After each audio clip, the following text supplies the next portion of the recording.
깊이 있는 시선으로 오늘을 바라보는 뉴스 퍼레이드 문을 열겠습니다. 오늘의 주요 뉴스 후시겠습니다.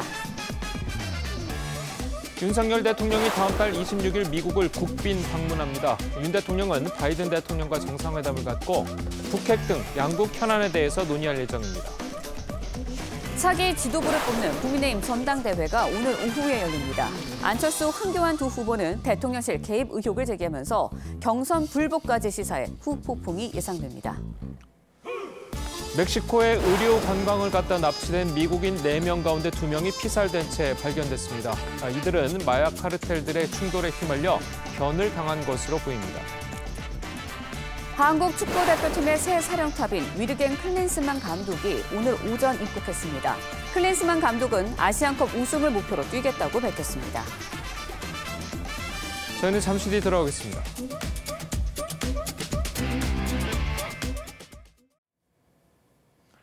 윤석열 대통령이 다음 달 26일 미국을 국빈 방문합니다. 이 최고 수준의 예우인 국빈 방문은 지난 2011년 이명박 전 대통령 이후 12년 만인데요.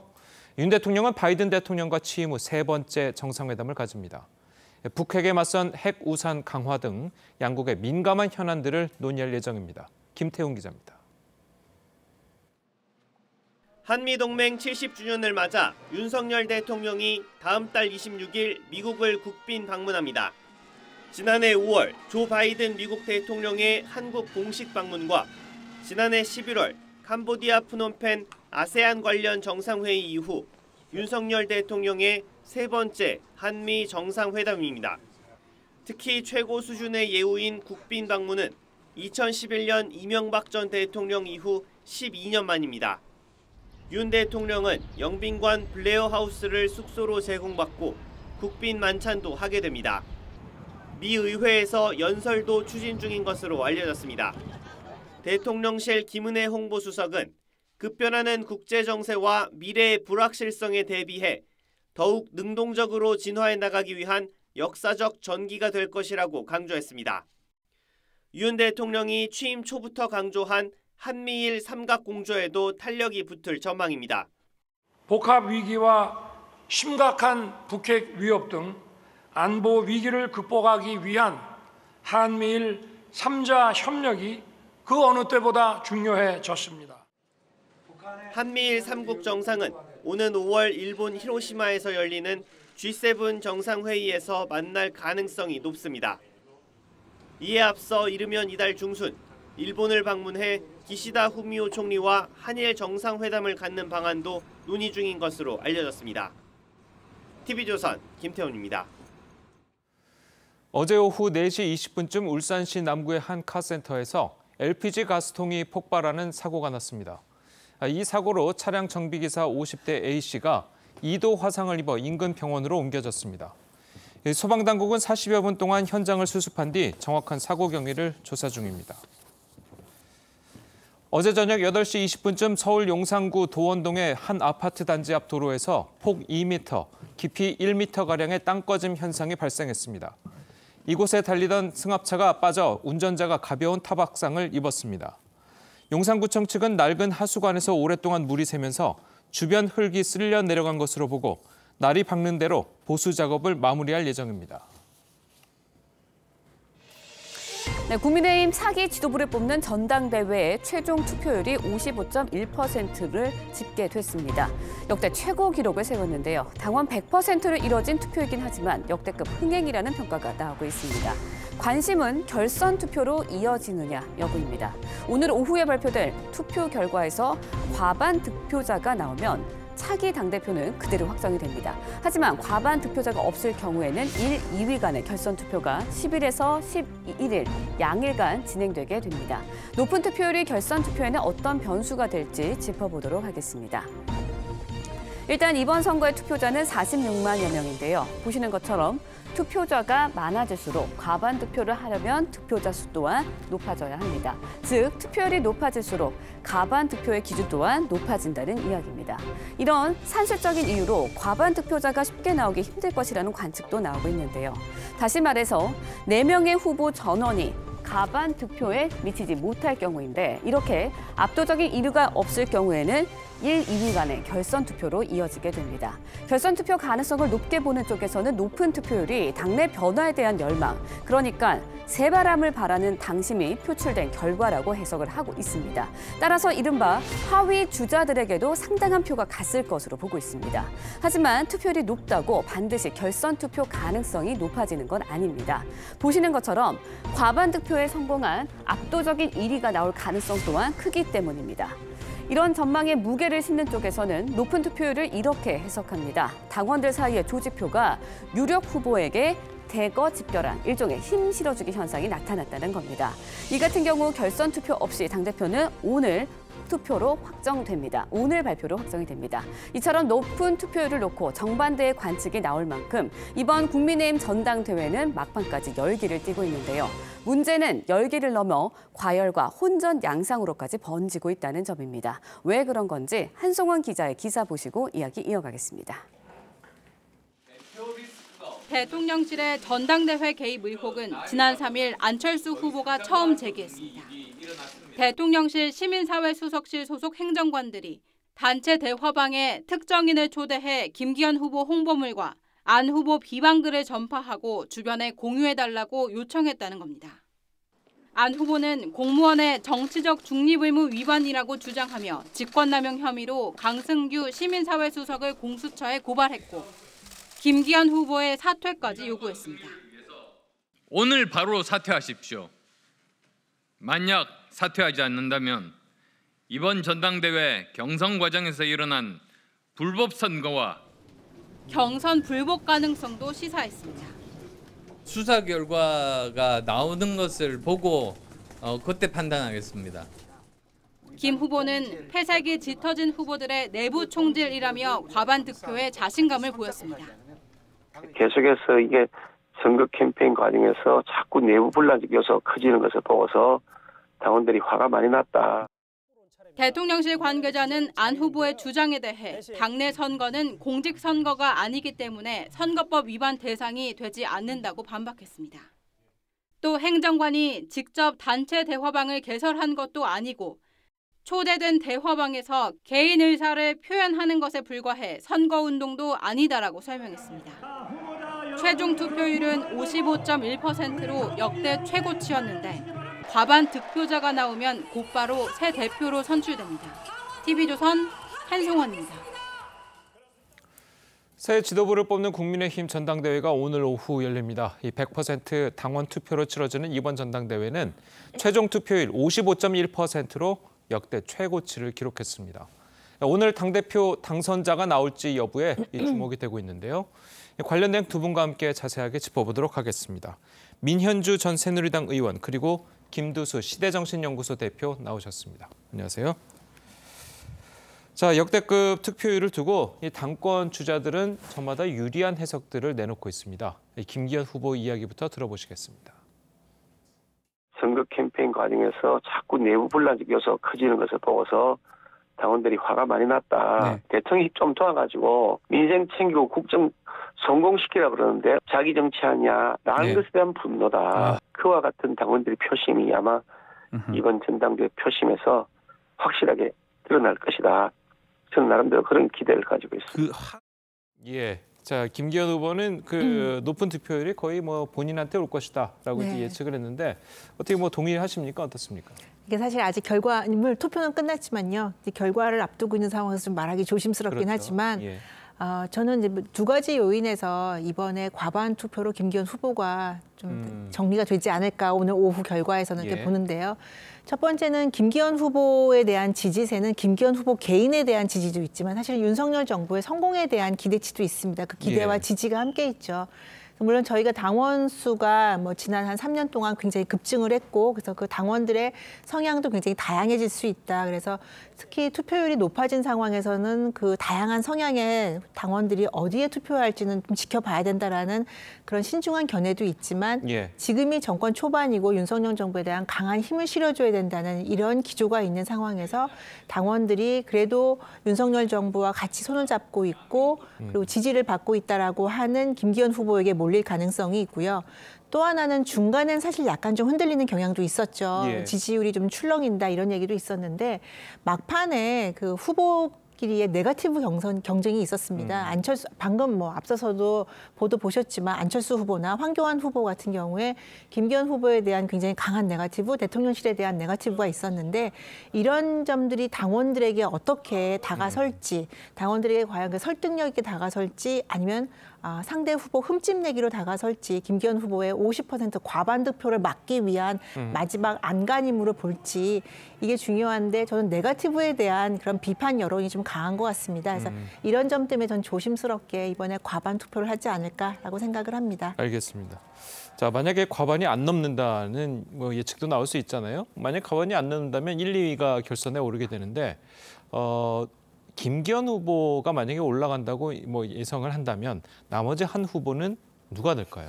지금까지 뭐 여론조사 추이로 보면 그냥 여론조사가 사실 당원들의 여론조사는 아니지만 안철수 후보가 좀 유리해 보이고 또 뭐 전직 당대표를 했던 이준석 대표 입장에서 보면 뭐 천하람 후보가 100% 올라갈 것이다 이렇게 이야기하니까 과연 이제 2030의 표에 결집이 있느냐 이제 이런 여부를 봐야 될 것 같은데요.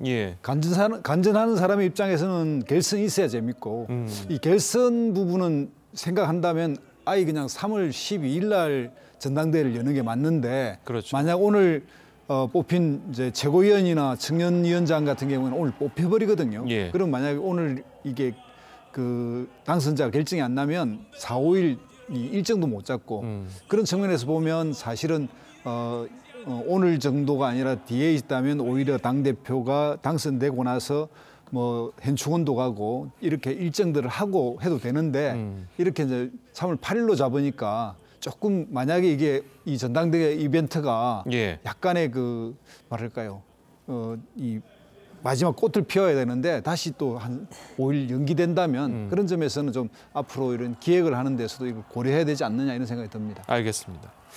자, 말씀하신 것처럼 이제 안철수와 황교안 후보는 투표 마지막 날이었던 어제 김기현 후보에 대한 공동 대응에 나섰습니다. 발언 듣고 오시겠습니다. 김기현 후보는 이 두 사건에 대한 책임을 지고 즉각 사퇴해야 합니다. 이미 김기현 후보는 국민의 힘을 대표할 자격을 상실했습니다. 즉각 사퇴해서 대통령의 정치적 부담을 덜어드려야 합니다. 정말 상상하기 있을 수 없는 일이 현실에서 일어났습니다. 이번 전당대회가 끝나더라도 반드시 이 일에 대해서 원인을 규명하고 대표가 만약에 되더라도 물러나야 된다. 그래서 비대위 체제로 가야 된다. 그런 뜻에서 저희와 같은 뜻을 가지고 있다고 저는 생각합니다. 아까 말씀하신 것처럼 이제 저게 일종의 네거티브냐 아니냐 두고는 이제 판단의 여지가 좀 남아 있을 것 같지만 그래도 이제 안철수 후보와 황교안 후보가 약간 공동 대응하는 모습은 앞으로 있을 뭐 예를 들어서 있을 결선 투표에서 연대를 할 가능성이 많다. 자, 이렇게 보는 시각도 있거든요. 글쎄요. 근데 안철수 후보와 황교안 후보가 저렇게 강하게 나오는 거는 결국 두 후보가 본인들이 김기현 후보의 열세라는 걸 인정하고 어떻게든 과반을 저지해서 본선을 다시 이제 본선을 가자, 결선을 가자 이제 이런 이제 속셈인 것 같아요. 근데 안철수 후보와 황교안 후보가 정치관이나 세계관이 과연 비슷한가? 그래서 앵커께서 말씀하신 대로 결선에 갔을 때 연대를 했고 그 지지자들이 서로를 갖다가 어느 둘 중에 한 후보가 결선을 갔을 때 지지를 할 것인가. 그거를 두고는 사실 거기에 동의하는 분들은 없지 않을까. 특히 국민의힘 당원, 책임 당원이라면 그 두 후보가 걸어온 길이 너무나 다르다는 걸 알기 때문에 지금의 저런 연대, 겉으로 보기에 연대는 과연 김기현 후보의 과반 저지. 그래서 어떻게든 네거티브에서 본인들의 존재감을 좀 높이려는 그런 차원의 제스처가 아닌가 싶어요. 자, 그리고 안 후보는 이제 대통령실 전당대회 개입 의혹 관련해서 강승규 시민사회 수석을 공수처에 고발하기도 했습니다. 그동안 이제 안 후보 같은 경우에는 대통령실과는 최대한 부딪히지 않으려고 노력을 했었는데 자, 이렇게 수석을 고발할 정도로 강경하게 나오는 이유는 어디 있다고 보십니까? 일단 안철수 후보 입장에서 보면 이번 전당대회를 기반으로 또 몇 년 뒤에 있을 대통령 선거를 고려하는데요. 이 대통령 선거에서 보면 집권당에서는 비주류가 다음 후보가 될 가능성이 있습니다. 제1법칙이라고 하고 제2법칙은 그럼에도 불구하고 대통령과 척을 지는 즉 제1의 적이 되면 후보의 가능성이 또 없다. 이런 또 제2 법칙이 있으니까 그동안 상당히 조심했죠. 뭐 아무 말도 하지 않으면 아무 일도 일어나지 않는다. 이런 상당히 굴욕적인 이야기를 들으면서도 이렇게 조심했는데 예. 이 부분에 이제 막판에 이렇게라도 김기현 후보의 흠결이 있다. 이런 것들을 고려해서 대통령실에 적극적 조치를 요구하는 것 같고 사실 이거는 공직선거법 위반이거든요. 예. 당내 선거라 할지라도 공무원은 개입할 수 없다. 명백하기 때문에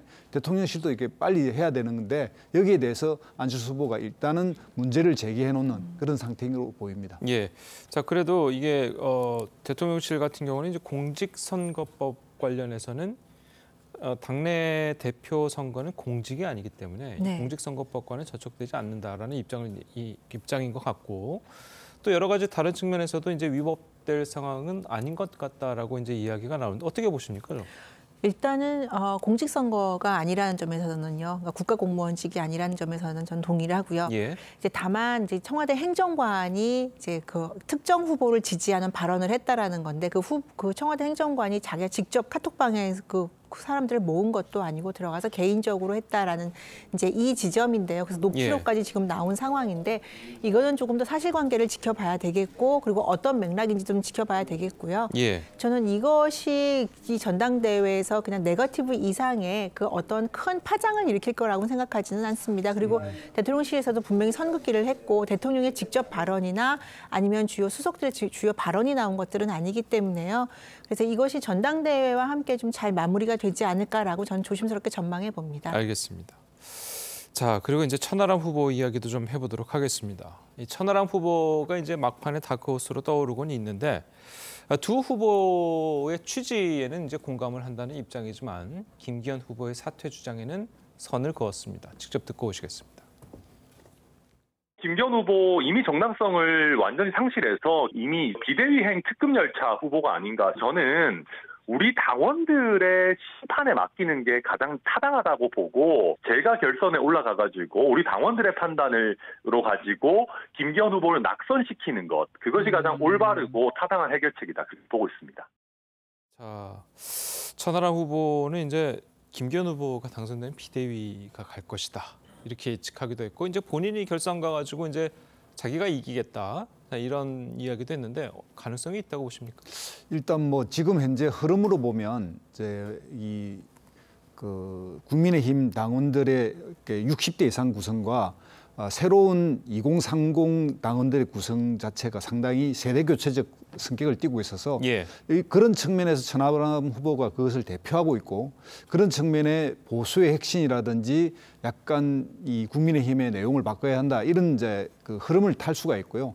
지금의 이제 이런 김기현 후보가 뭐 투기 의혹이라든지 이런 뭐 대통령실의 어떤 개입이라든지 이런 문제 때문에 흠결이 생겼는데 이 흠결에 대한 문제 제기 이런 것들을 해놓을 수밖에 없는 거고 그런 측면에서 천하람 후보의 어떤 이런 문제 제기는 이게 전당대회라고 하는 과정을 통해서 당원들의 이런 모든 문제를 해결하려면 저를 뽑을 수밖에 없다 이런 이야기를 해놓는 거죠. 예, 알겠습니다. 자, 그리고 이제 오늘 전당대회는 이제 윤석열 대통령도 참석을 할 예정입니다. 이제 오늘이 대선 당선 1주년을 앞둔 날이어서 이제 어떤 메시지가 나올까 이제 궁금한데 좀 어떻게 좀 예측이 되십니까? 윤석열 대통령 입장에서는 이번 전당대회 전격적으로 참여 결정하게 된 가장 큰 계기가 당과 정이 한 몸이, 그러니까 당과 용산이죠. 대통령실과 당이 한 몸이 돼서 중요한 국정과제를 이끌어 나가는데 힘을 보태자. 이런 메시지가 가장 중요하지 않을까 싶습니다. 물론 이제 방미에 대한 속보가 지난 밤에 나오기도 했지만요. 그런 것보다 그 메시지도 중요하지만 사실은 지금 우리나라가 겪고 있는 여러 가지 어려움, 지금 변곡점에 있는데 거기서 예. 이제 대통령께서도 말씀하시지만 네 가지의 개혁 과제를 말하지 않았습니까? 그러기 위해서는 야당의 협조도 물론 중요하지만 당에서 얼마만큼의 지원을 해주는지 정책적, 정무적으로 지지를 해주는지가 굉장히 중요한 힘인데요. 이 부분에서 한 목소리를 내고 어려운 길이지만 이 개혁의 길을 함께 가자 그 메시지를 낼 것 같고 이번 전당대회에서 당선된 당 대표 또는 최고위원들도 여기에 힘을 함께 실자 전당원들 80만 명이 넘는 당원들과 함께 힘을 실자 이 부분의 메시지가 좀 강조되지 않을까 싶습니다. 예, 알겠습니다. 자, 오늘 두 분 말씀은 여기까지 듣겠습니다. 잘 들었습니다. 고맙습니다.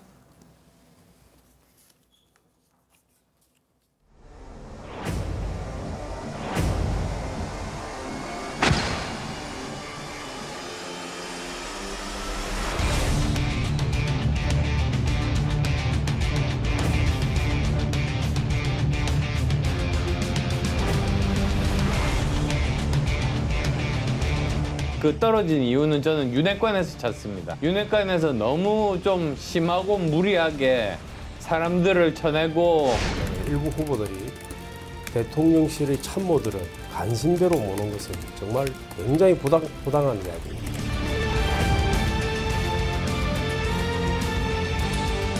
김기현 후보의 울산 땅 투기 의혹이 터져나오면서 역대 가장 혼탁한 전당대회가 되고 말았습니다.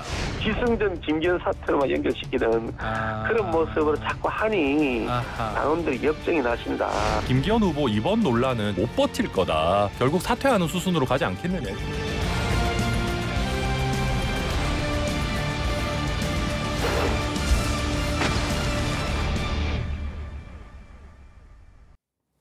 예, 이 전해드린 대로 국민의힘이 오늘 새 당대표를 선출합니다.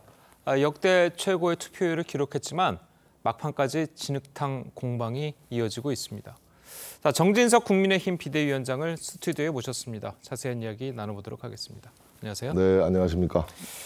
자, 지금 아까 우리가 영상에서 보셨듯이 이 황교안 후보가 역대급 진흙탕 선거다 이렇게까지 이야기를 하고 있고 혼탁한 전당대회다 이런 이야기를 하고 있습니다. 자, 그리고 이제 마지막까지 어제 마지막까지 안철수 황교안 후보는 또 굉장히 비판을 하는 이야기를 했고요. 어떻게 좀 보십니까? 전당대회 이제 선거라는 것이 이제 뜨거운 경합일 수밖에 없기 때문에 다소 과열된 측면은 있습니다. 그러나 진흙탕, 역대급 혼탁 이런 표현까지는 제가 동의하기가 좀 어렵고요. 사실상 선거는 끝났죠. 결과도 아마 지금 나와 있을 텐데 오늘 전당대회에서 한 4시경에 결과가 개봉되는 것으로 제가 알고 있습니다. 어쨌든 전례 없는 당원들의 뜨거운 참여 열기가 확인이 됐고요. 55%를 넘는 투표율이 말해주고 있지 않습니까? 저는 한마디로 이게 당심 폭발이라고 표현을 했는데 과거에 일찍이 경험해보지 못한 그런 경우입니다. 당원들은 어쨌든 우리가 단결하고 화합하고 결속해서 윤석열 정부의 성공을 튼실하게 뒷받침하고 그리고 내년도 총선에서 꼭 승리를 이뤄달라는 간절한 당원들의 염원이 이런 높은 투표율로 반영이 되었다. 저는 이렇게 해석을 하고 있습니다. 알겠습니다. 앞서서도 제가 이제 이 패널들한테도 좀 여쭤보긴 했지만 물론 아직 그 투표 결과를 열어봐야 알겠지만 비대위원장 생각하시기에는 이게 결선 투표 갈 거라고 보십니까? 어떻습니까? 그거 알면 제가 돗자리 깔아야 되겠죠. 저도 궁금해서 사실은 기자분들에게 당직자분들에게 물어봤는데 한 절반 정도인 것 같아요. 이 높은 투표율이 1위를 달리고 있는 후보에게 유리할지 아니면 이게 추격자들에게 유리할지는 좀 해석이 분분한데요. 어쨌든 전당대회는 매우 성공적으로 치러지게 됐고 또 오늘 한 10,000여 명의 당원들이 참여하는 전당대회가 됩니다. 그래서 축제 분위기 속에서 또 우리 국민의힘 집권 여당의 새로운 도약을 알리고 전진을 도모하는 그런 좋은 행사가 되기를 기대하고 있습니다. 예, 알겠습니다. 그리고 앞서서 이제 저희가 잠깐 언급을 했습니다만 이 전당대회 때 2, 3위 후보들이 이제 비판을 가세를 하면서 어제 특히 이제 기자회견 내용을 보면 황교안 후보 같은 경우에는 예전에 이제 전직 당대표도 지내지 않았습니까? 대여 투쟁을 하겠다라는 이제 발언을 했었고 그리고 안철수 후보는 아예 대통령실 수석을 공수처에 고발까지 했습니다. 자, 이런 상황이 과연 당내 선거에서 나온 적이 과연 있었는지 싶을 이제 막판 표심에 좀 영향을 끼치려는 의도가 있었다고 봐야겠죠. 아마 오늘부터는 아마 그런 표현을 아마 자제하시지 않을까 생각합니다. 오늘 어쨌든 오늘이 될지 12일이 될지 최고위원은 오늘 구성이 되는 거고요. 그렇죠? 당대표가 이제 오늘이 될지 12일이 될지 모르겠는데 새로운 지도부가 구성이 되면 그야말로 새로운 각오로 우리가 내년 총선을 향해서 출발하는 것이니까 우리 후보들도 다 자중자애하시고 우리 당의 단합과 결속을 위해서 협조해 주시지 않을까 그렇게 기대하고 있습니다. 그래서 나온 얘기가 사실 이 두 후보가 연대를 하면서 이 당 대여 투쟁까지 이야기 나온 마당에 전당대회가 끝이 나게 되면 혹시 뭐 당이 분당될 가능성이 있는 거 아니냐. 예전에 그런 경우가 좀 있었잖아요. 뭐 지금 55%를 장외하는 저 뜨거운 투표 열기가 과연 뭐를 의미하겠습니까? 좀 전에 말씀드렸지만 그 100% 당원 투표를 통해서 우리 당원들의 그야말로 긍지와 자부심이 매우 고취된 상태에서 전당대회가 이루어지고 있고요. 지금 국회에서 전개되는 참으로 이해하기 어려운 양상들, 그러니까 다수 의석을 앞세운 민주당의 입법 횡포, 거기서 정말 속수무책으로 당하고 있는 우리 여당의 모습, 이런 것들이 사실은 그 우리 당원들에게 굉장히 어떻게 보면 자극적인 그런 장면이 되는 것입니다. 그래서 당원들이 오히려 그걸로 인해서 결속하고 화합하면서 우리가 뭉쳐서 결국은 의석 구조를 우리가 내년에 바꿔내야 되겠다라는 그 열망, 이것이 결국 투표 열기로 전 이어지고 있다, 이렇게 봐서 그러한 당원들의 당심을 오늘 이번에 출전한 후보들이 모를 리가 없다. 그래서 그렇다면은 오늘이나 전당대회 결과에 따라서 새롭게 구성되는 지도부에 대해서 이 선거 결과에 대해서 추가로 그런 큰 후유증을 걱정할 만한 그 이야기들은 뒤따르지 않을 것이다. 저는 그렇게 생각합니다. 예. 자, 위원장님께서는 이제 그렇게 분석을 해주셨지만 일각에서는 계속 지금 그 말씀만 일각에서는 물론 이제 그 윤석열 정부의 성공을 바라는 당심이 한 가지로 모아졌다라는 분석도 있지만 전당대회 시작하기 초반부터 일어난 윤심 논란, 그리고 여러 가지 이제 그 전당대회 룰도 개편하는 과정에서 좀 논란이 있었고 몇몇 후보들이 사퇴하는 과정에서도 뭐 윤핵관 논란이라든지 이런 논란들이 일어났잖아요. 전당대회 어쨌든 뭐 이번 전당대회의 그 중요한 포인트 중에 하나가 사실 100% 당원 투표입니다. 기존의 7대3의 규정을 8대2나 9대1로 바꾸지 않고 100% 당원 투표로 바꿨는데 그것은 전적으로 비대위의 치열한 토론 과정을 거쳐서 밀도 있는 논의를 거쳐서 생산해낸 결론이고요. 그 결론이 지금 매우 잘된 결론이라는 저희들은 자평을 하고 있습니다. 왜냐하면 사실 그 당원들이 굉장히 호응이 뜨거웠습니다. 거기에 대해서. 저도 처음에 그런 아이디어를 냈을 때 비난과 비판을 받았습니다만은 지금 전혀 그런 얘기가 안 나오지 않습니까?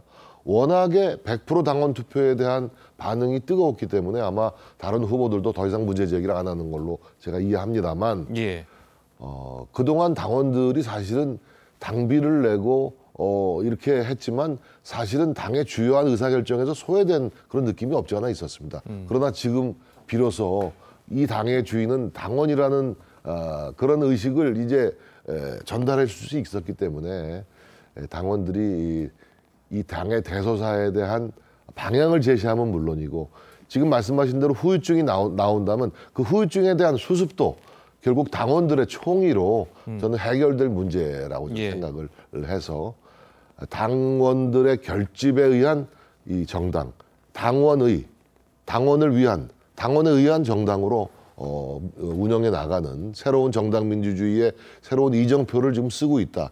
저희들은 그렇게 평가를 하고 있습니다. 알겠습니다. 자, 그리고 이제 오늘 전당대회에서 이제 새 지도부가 선출이 되면 어떻게 되는 겁니까? 만약에 결선 투표를 가게 되면은 비대위원장직이 좀 더 연장이 되는 겁니까? 아니면 오늘 끝나는 겁니까? 일단은 최고위원들은 구성이 되어 있는데 어쨌든 대표가 공석이라면 비대위원장은 12일까지 간다고 보는 것이 저희들 유권 해석입니다. 알겠습니다.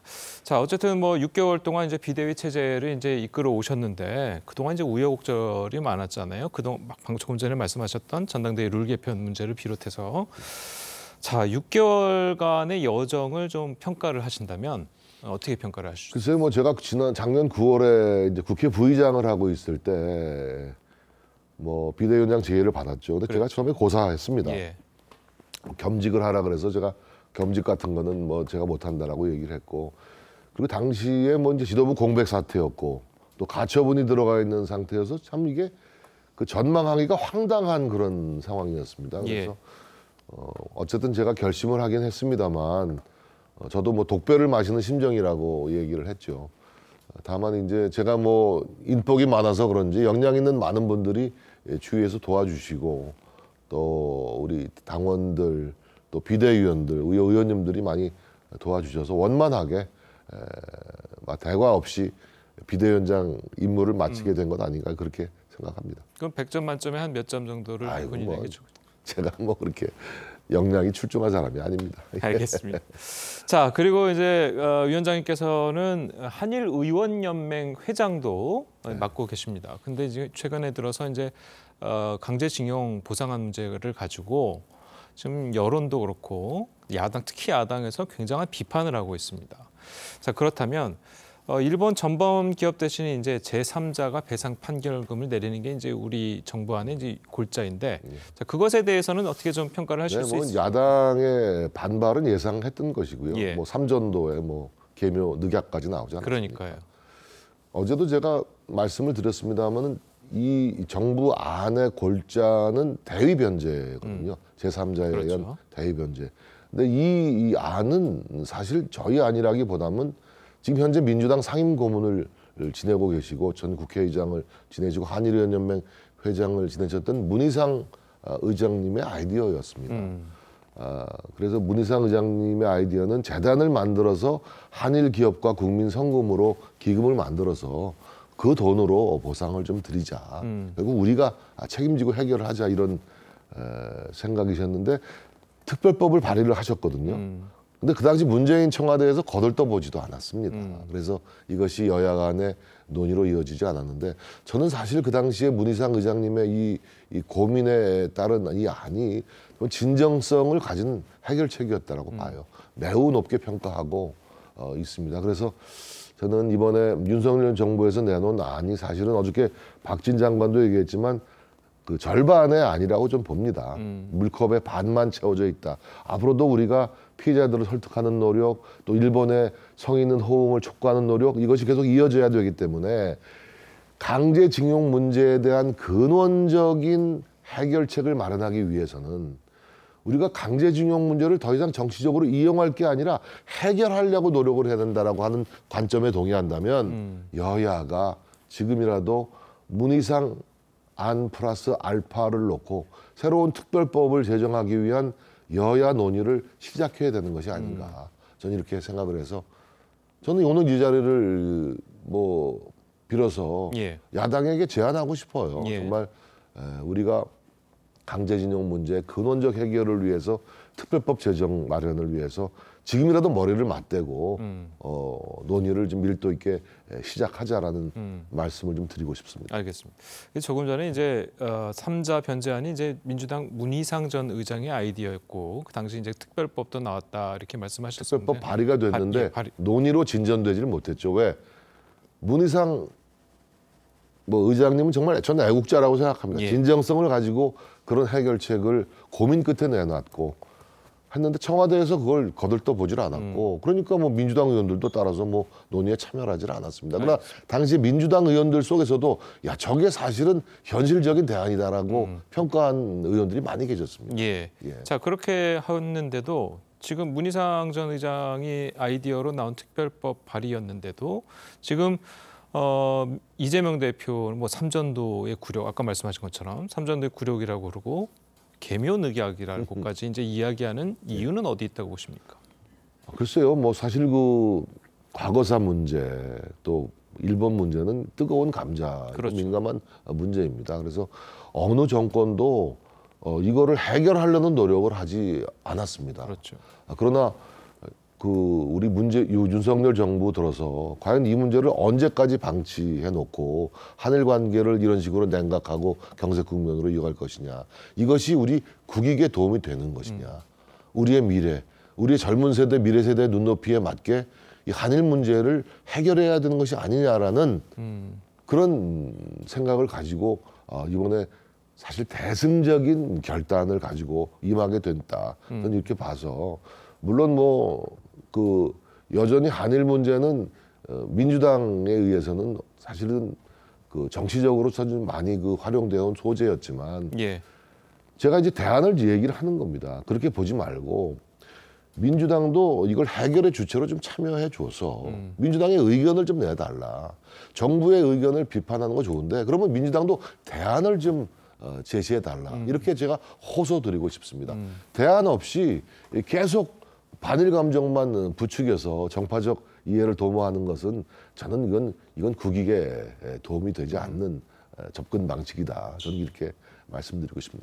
그러니까 뭐 일각에서는 이재명 대표가 본인의 사법 리스크를 돌파하기 위해서 지금 윤석열 정부의 이런 안을 돌파구로 찾은 것이다. 뭐 그런 느낌도 드는 것이 굉장히 격해지셨어요. 그러니까요. 뭐 이재명 후보가 뭐 삼전도의 계면 늑약까지 나오셨는데 조금 침착하고 차분해지셨으면 좋겠다. 이 반일 감정을 부추겨서 본인의 사법 리스크를 돌파해내기는 어려울 것입니다. 예, 알겠습니다.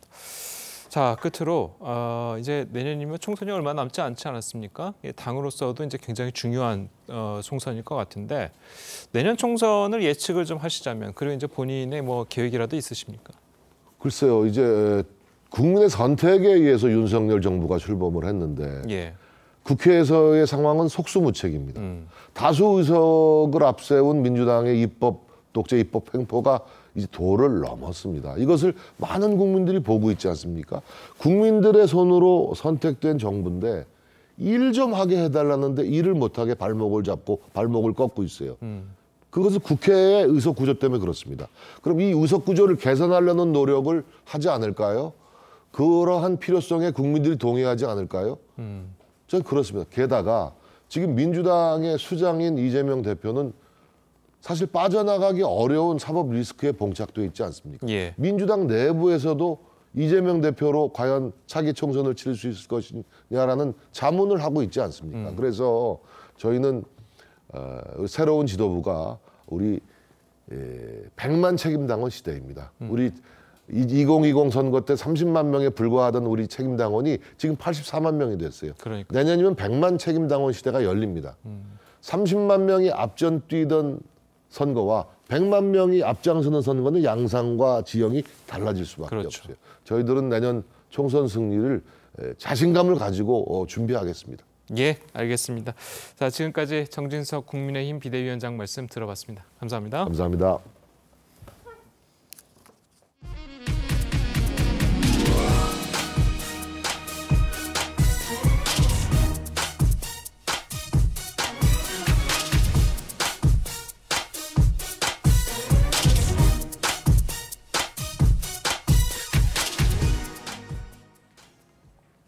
우리 축구대표팀의 새 사령탑인 위르겐 클린스만 감독이 오늘 새벽 입국했습니다.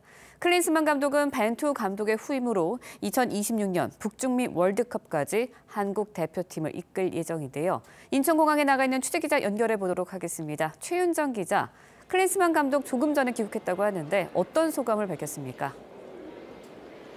네, 클린스만 감독은 조금 전인 오전 5시 반쯤 이곳 인천국제공항을 통해 입국했는데요. 클린스만 감독은 대한민국 대표팀의 감독을 맡게 돼서 영광이라면서 아시안컵 우승이 목표가 될 것이라고 자신감을 내비쳤습니다. And I'm very proud and very privileged to have this opportunity now to come to Korea and to work with the national team. And to hopefully have success, and that's why I'm here. 클린스만 감독은 2026년 북중미 월드컵까지 3년 5개월 동안 대표팀을 맡게 되는데 내년 1월 카타르 아시안컵에서의 우승을 목표로 하겠다고 말했습니다. I think the goal has to be winning the Asia Cup, and because you proved in Qatar, then you can beat nations. You beat Portugal in Qatar, and 4 years ago you beat Germany. 클린스만 감독은 독일 축구의 전설적인 공격수 출신으로 월드컵과 유럽 축구 선수권에서 정상에 오른 바 있고 은퇴 후에는 독일과 미국 대표팀, 독일 분데스리가의 바이에른 뮌헨 등 감독을 역임했습니다. 내일 취임 기자회견을 열고 공식 일정에 들어가는 클린스만 감독은 콜롬비아, 우루과이와의 3월 A매치 2연전 준비에 돌입하는데요. 13일 소집 명단을 발표한 뒤 20일부터 첫 훈련을 실시할 예정입니다. 지금까지 인천국제공항에서 TV조선 최윤정입니다. 멕시코에서 무장 괴한에게 납치된 미국인 4명 중에 2명이 끝내 살해된 채 발견됐습니다. 대낮에 도시 한복판에서 납치된 지 닷새 만입니다. 변재영 기자의 보도입니다. 총을 든 괴한들이 한 여성에게 복면을 씌우더니 트럭 짐칸에 내동댕이 칩니다. 멕시코 북부 국경 도시에서 의료 관광을 가던 미국인 4명이 납치된 건 지난 3일. I told him I had a dream. You know, I said, so I'm just checking on you. That's what I told him Thursday. And then, like I said, Friday morning, I texted and I didn't get anything. 멕시코 마타모로스로 향하던 중 무장 괴한 총격을 받은 뒤 끌려갔는데 실종 닷새 만에 2명이 숨진 채 발견됐습니다. 멕시코 정부는 용의자 1명이 구금돼 있다며 관련자들을 모두 엄벌에 처할 것이라고 했습니다.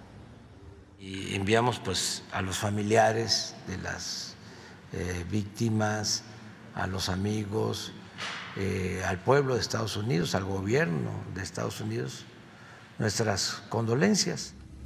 앞서 미 FBI는 멕시코 갱단이 미국인 관광객을 IT 마약 밀수업자로 오인한 것으로 보고 $5만 현상금까지 내걸며 멕시코 당국과 공동 수사에 나섰습니다. These sorts of attacks are unacceptable, and we will continue to coordinate with Mexico and push them to bring those responsible to justice.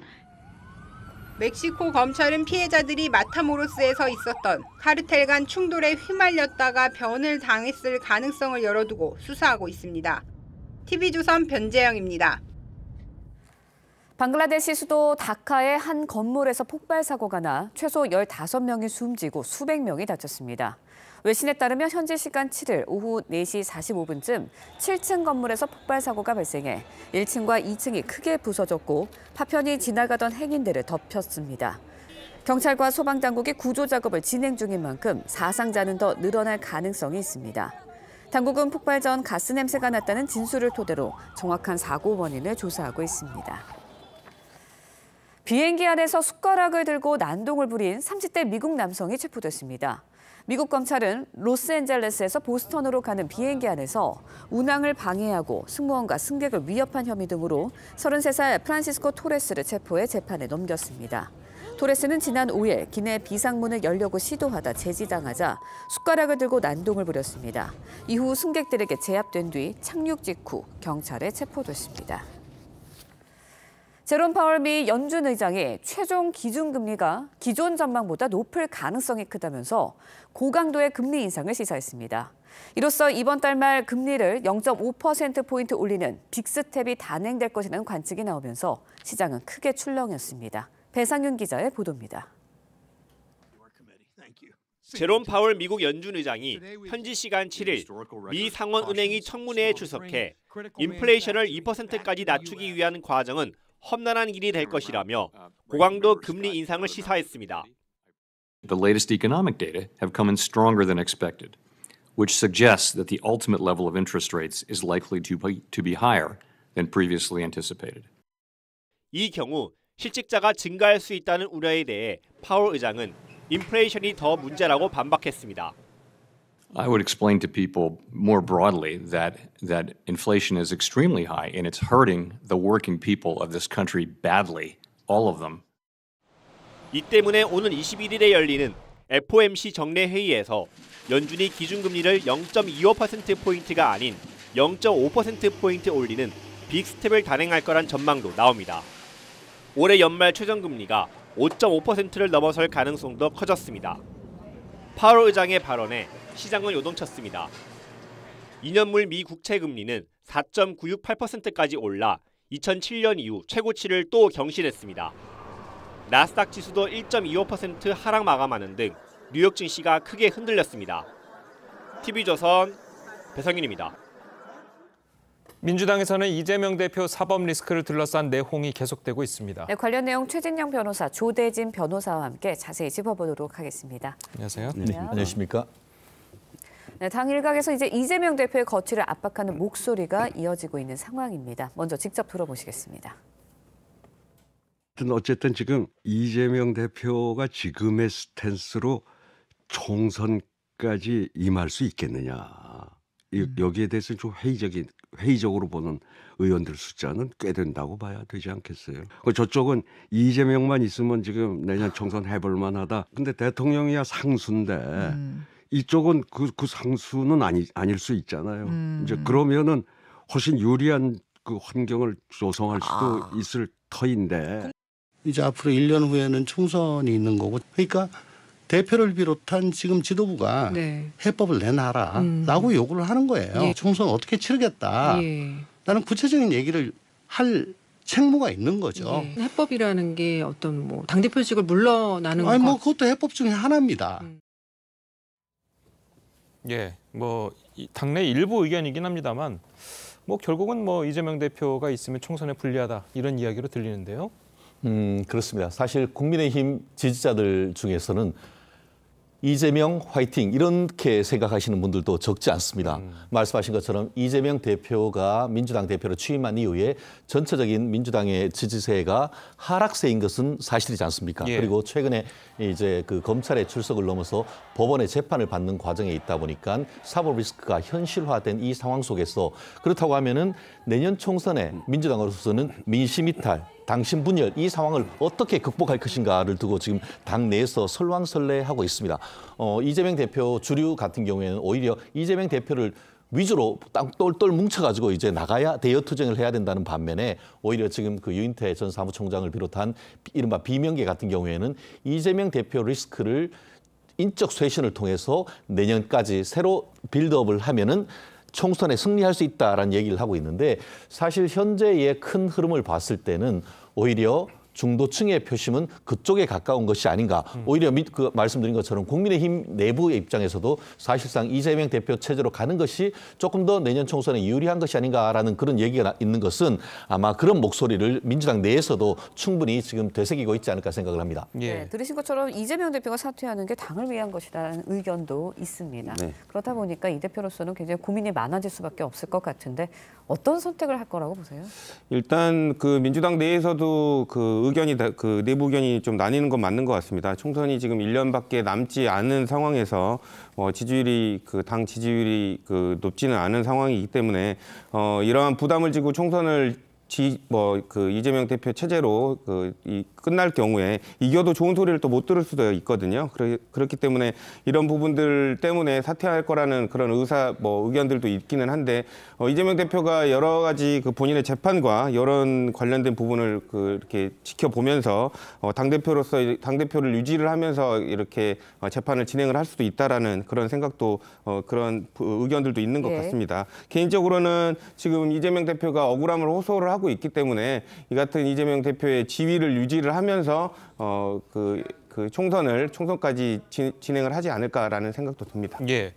자, 그런데 예를 들어서 수사 과정에서 말이에요, 법적으로 물론 국회의원이면 불체포 특권이 있기 때문에 뭐 의원이냐 아니냐는 상당히 큰 차이가 있지만 당 대표는 뭐 특별히 법적으로 보호해주는 뭐 그런 게 없지 않습니까?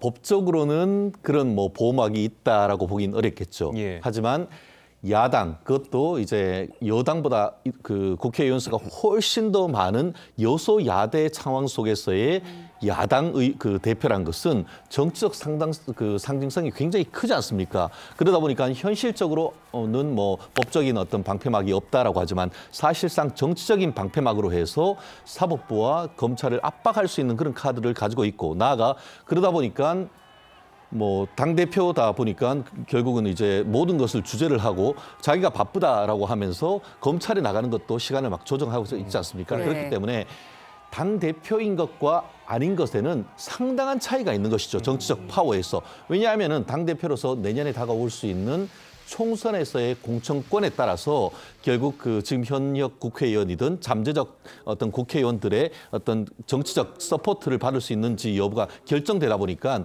이재명 대표로서는 당대표직을 놓을 가능성은 현실적으로 훨씬 낮지 않느냐. 그래서 엊그제 같은 경우에도 언론 보도를 보면은 이게 뭐 그 옥중 어떤 공천도 불사한다라는 얘기가 물론 사실 여부에 대한 다툼은 있습니다만 그런 얘기가 나올 정도로 당대표의 가진 정치적 역량과 힘은 그만큼 큰 것이 아닌가 그렇게 말씀드릴 수 있을 것 같습니다. 예. 네. 한편 이제 친명계 안민석 의원, 박홍근 원내대표가 단식이라도 해서 하락세에 있는 민주당의 지지율을 끌어올려야 한다라는 주장을 내놓기도 했습니다. 목소리 직접 듣고 이야기 이어가겠습니다. 민심 회복을 위해서는 지도부가 좀 더 결기 있게 실천력을 보여줬으면 좋겠어요. 김성태 원내대표가 무려 10일간의 단식 농성을 통해서 드루킹 특검을 관철시켰지 않습니까? 예. 저는 박홍근 원내대표 같은 분이 왜 김성태 원내대표처럼 아니면 김성태보다 더 강하게 결기 있게 하지 못할까. 아직 저희 지도부가 이런 결기가 없는 듯해요. 네, 민주당의 지지율이 하락하는 것을 지도부가 책임을 좀 져야 된다 이런 말을 한 것 같은데 박홍근 원내대표가 단식을 한다고 해서 민주당의 지지율이 올라갈까요? 단식만으로는 뭐 해결이 될 것 같지는 않습니다. 근데 지금 안민석 의원의 그 표현은 친명계 의원들의 그 입장을 조금 더 대변하고 있는 것 같은데요. 지도부에 대한 좀 불만이 좀 섞인 것 같습니다. 그래서 좀 더 강경하게 지금 뭐 민심에 관련된 부분을 언급을 했습니다만은 좀 강경하게 그 이재명 대표를 축으로 해서 좀 더 이렇게 강경하게 나가주기를 좀 바라는 것 같고요. 이러한 부분들이 뭐 실질적으로 단식만으로 가지고 뭐 민심을 돌린다라고 해결할 수는 없기 때문에 실질적으로 이게 당 대표에 관련된 구체적인 그 당대표의 방어를 위한 부분이 아니라 구체적인 민심을 돌릴 수 있는 방안을 제시를 해라. 뭐 이런 부분으로 해석을 해야 될 것 같습니다. 예. 뭐 안민석 의원은 뭐 원내대표가 단식을 해서라도 특검법을 빨리 통과시켜라. 자, 이런 이야기인 것 같은데 사실 뭐 단식 안 해도 민주당으로서는 특검법 통과시킬 수 있는 거 아니겠습니까? 그렇습니다. 뭐 이른바 패스트트랙을 통해 가지고 국회의원 그 민주당 같은 경우에는 헌법 개정 외에는 다 혼자 할 수 있는 것이 민주당입니다. 예. 그렇기 때문에 국민으로서는 그와 같은 것에 대한 진정성에 대해서 의문이 있다라고밖에 볼 수 없는데요. 어쨌든 그 정당은 이 지지율로 먹고 살지 않습니까? 네. 이재명 대표가 된 이후에 전체적인 지지율이 하락세이고 특히 서울 경기 같은 경우에는 최근 그 갤럽 여론조사에 의할 때에 어떻게 보면은 그 21% 정도의 어떤 지지율이 있고 또 경기도 어떻게 보면 이재명 대표의 정치적 고향이라고 할 수 있는 경기 인천 같은 경우에도 국민의힘이 36% 그리고 또 그 민주당이 32% 이 정도라고 한다고 하면은 내년 총선에서 사실상 승리하기 굉장히 어려운 그런 상황입니다. 그러다 보니까 이제는 친명, 비명 이렇게 나눌 수 있는 것이 아니고 다 같이 죽는 것이 아닌가에 대한 위기감이 있기 때문에 이 위기감을 어떤 식으로 이제 극복할지에 대해서는 뭐 민주당 지지층들의 어떤 지도부의 결단이겠습니다만 현재의 어떤 이재명 대표의 입장으로 봤을 때 계속 버티기로 나갈 경우에는 사실상 계속 어떤 반등의 기회를 마련하기는 좀 어려운 점이 없지 않나 저는 그렇게 예측을 합니다. 예, 알겠습니다. 자, 오늘 두 분 변호사님 말씀 여기까지 듣겠습니다. 잘 들었습니다. 고맙습니다.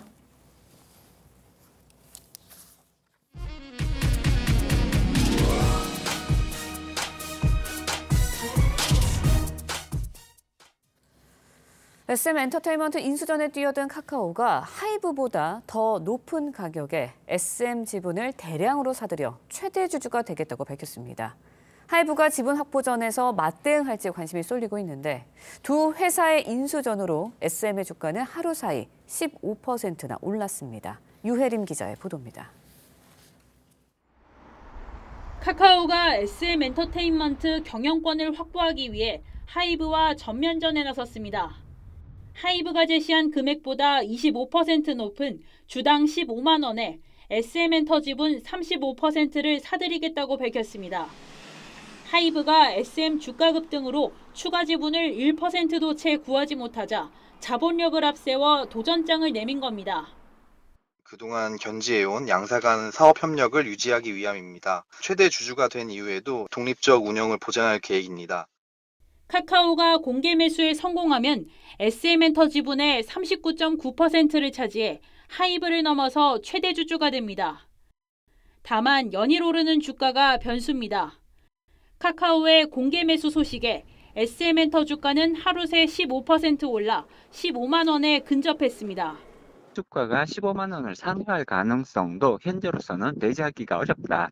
여기에 따른 불확실성이 상당히 크다고 볼 수 있습니다. 하이브가 지분 확보 전에 맞대응할지가 관심사인데 자금 사정이 카카오만큼 넉넉하지 않습니다. 이달 말 주주총회를 앞두고 표심 확보에 나서는 등 대응책을 강구 중인 것으로 알려졌습니다. 40%를 가져갈 수 있다 없다는 중요한 문제 같지는 않고요. 주총에서 실제적으로 지지를 얻어야지 저희가 원하는 이사회가 구성될 수 있고. 금융감독원은 하이브가 제기한 카카오 시세 조종 의혹에 대해 조사를 시작했습니다. TV조선 유혜림입니다.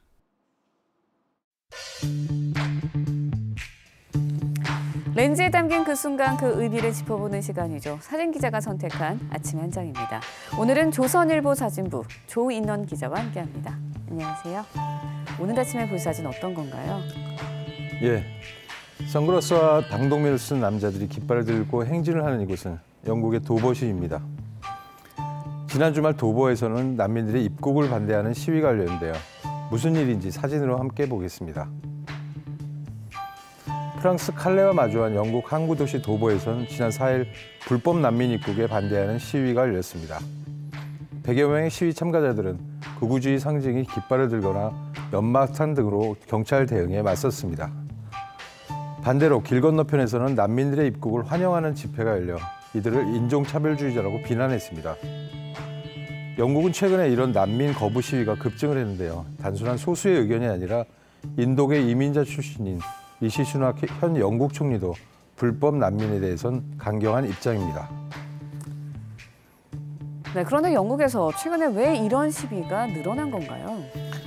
네, 영국은 브렉시트를 통해 이민자 수를 줄이려고 했는데 합법적인 이민은 감소했지만 불법 난민의 수는 줄지 않았습니다. 올해만 2,300여 명의 난민들이 소형 보트를 타고 바다를 건너 도착했고 2월 2주 동안 1,000명이 넘는 난민들이 들어왔습니다. 그런데 이들은 대부분 가난한 지역에 수용이 되면서 실업이나 아동 빈곤 같은 문제가 생겨 일부 주민들의 불만이 쌓이기도 했습니다. 네, 목숨을 걸고 바다를 건너오는 난민들이 있고 불안한 마음으로 이를 지켜보는 시선도 있는 것 같습니다. 지금까지 아침의 한 장이었습니다. 오늘도 따뜻한 날씨가 이어지겠습니다. 현재 서울 기온 8.6도로 어제보다도 높게 출발하고 있고요. 낮에는 17도까지 올라서 4월 중순만큼 따뜻하겠습니다. 광주는 22도, 대구는 무려 23도까지 오르겠습니다. 현재 하늘빛이 흐린 가운데 중부와 남해안을 중심으로는 안개가 짙게 낀 곳이 있습니다. 출근길 교통안전에 유의하셔야겠고요. 오후부터는 중부지방에 비가 내리겠습니다. 서울 등 수도권과 강원을 시작으로 내일 오전까지 중부 곳곳으로 이어지겠는데요. 양은 5에서 10mm 정도로 많지 않겠지만 돌풍과 벼락을 동반해서 요란하게 내리는 곳도 있겠습니다. 비가 내려도 건조함을 해소해주지는 못하겠습니다. 동쪽 지역을 중심으로 건조특보가 계속되고 있고요. 동해안을 중심으로는 바람도 강하게 불겠습니다. 오늘 중부지방을 중심으로는 공기가 탁하겠습니다. 경기와 강원은 초미세먼지 농도 종일 나쁨 단계를 보이겠고요. 그 밖에 중부와 경북 지역은 오전에 일시적으로 공기가 탁하겠습니다. 당분간 따뜻한 날씨가 이어지다가 일요일 오후 전국에 비가 내리고 난 뒤 다음 주에는 급격히 쌀쌀해지겠습니다. 날씨였습니다. 수요일 아침 뉴스 퍼레이드는 여기서 마치겠습니다. 네, 저희는 내일 아침 7시 30분에 다시 찾아뵙겠습니다. 시청해주신 여러분 고맙습니다.